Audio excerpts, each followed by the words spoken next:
Assalamualaikum warahmatullahi wabarakatuh.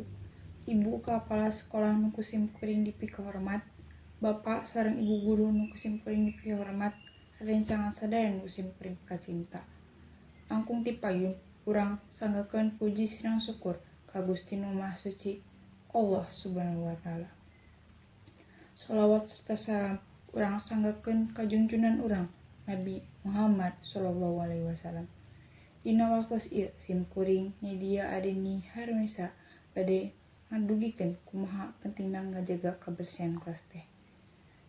Kelas teh mangrupakeun tempat urang diajar di sakola.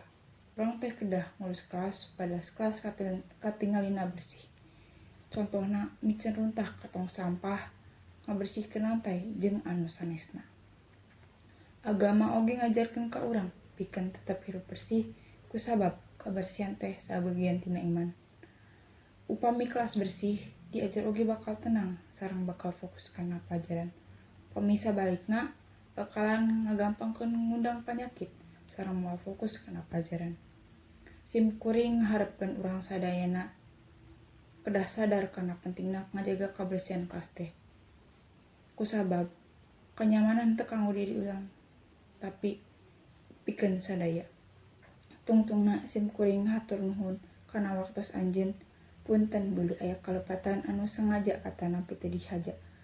Billahi taufiq wal hidayah. Wassalamualaikum warahmatullahi wabarakatuh.